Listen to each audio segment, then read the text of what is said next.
All right, ladies and gentlemen, we are still working with measures of central tendencies. We're still in 9.1. We're just going to go ahead and do the second page. Didn't want to give you a super long video. So we're going to create what we call a box and whisker plot.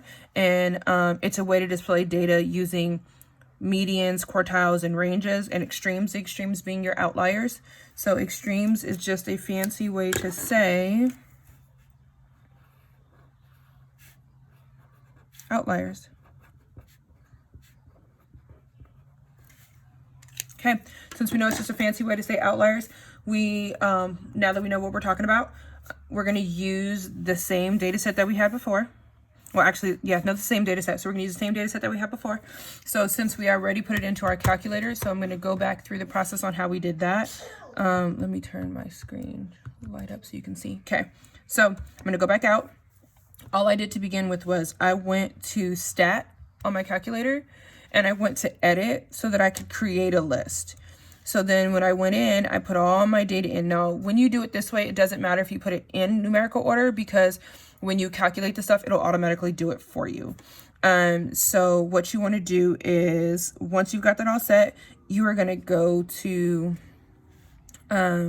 stat again, and we're going to do calc this time.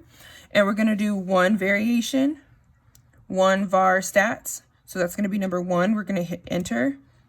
We're only talking about list 1. If we were talking about list 1 and list 2, we could put in those list functions. If you look at your calculator and you hit the second, if you notice above 1, 2, 3, 4, 5, 6, they're all L1, L2, L3, L4, L5, and L6. Those are all different lists that you can create, but we're not going to do any of that right now. We're just going to work with the one list that we have.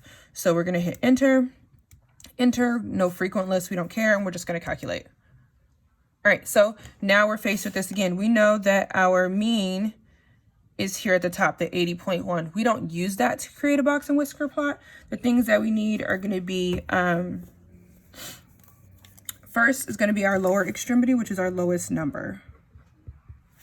And in this case, our lowest number is going to be the 66. Okay, then we are going to identify our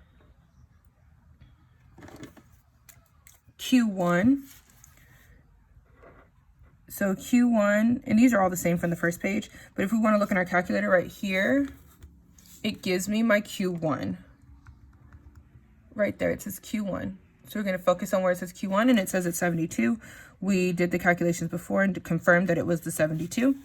Then we're going to look at our Q2. Your Q2, which we don't really mention how it arrives there, but it's actually just your median. So our Q2, or our median, is going to be that 80. Then we're going to look at Q3.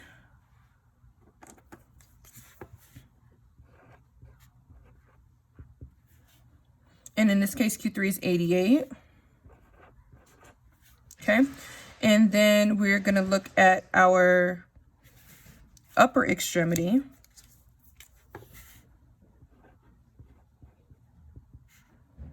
Is 95. If you notice, inside your calculator, it tells you your minimum and your maximum. So it tells you your lower extremity and your upper extremity. So if you can get this calculator part down, it'll provide all that information for you, which makes this process just a little bit easier. So what we're going to do is we are going to create a number line. I'm going to start with just a general set of numbers. I'm going to count by tens, and I'm going to start at 50. So 50, 55, 60, 65, 70, 75, 80, 85, 90, 95, and I'm going to drop off before I hit 100. Okay, so now we're going to set up our Q1. Well, we said Q2 was 80, so I'm going to put that right there. This is going to be my line for my Q2. Okay, then my Q1 is going to be at 72. So I know that 75 is right here and 70 is right here. So if I broke this into little pieces, 71, 72. So I'm going to go about right here. Sorry, my line isn't straight, for my Q1. Then I'm going to place in my Q3, which is going to be at 88. So I know that 85 is right here. So I'm going to go a little bit past 85, but not quite to 90. So 85, 86, 87, 88. So I'm going to go right in here. And that's just your best guess and judgment. And you're going to mark them off. And so you'll just label them normally. And so then I want to do my upper extremity, which is going to be 95. I'm going to push this 95 point out to the end just so it looks even to me. Don't mind me. So this is going to be my upper extremity. And then I'm going to mark my lower one, which we said was, oh, I did that the wrong color. Oh, wow. Let's go over it. And my lower extremity is going to be here at 66. So if that's 65, I'm going to go one past 65 and put a dot. And that's going to be my lower extremity. Color it in. Now I can make my box.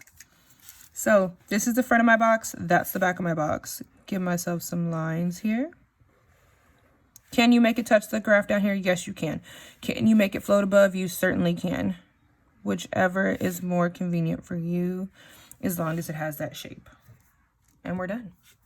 Everything that we did for this one, it was easy to calculate because we just went ahead and calculated it into our calculator, which is the best way to do this stuff, especially with statistics when your data sets get really big and you have tons of numbers. Enjoy the homework. This time we don't have a quick check because we did them all. Have a good day.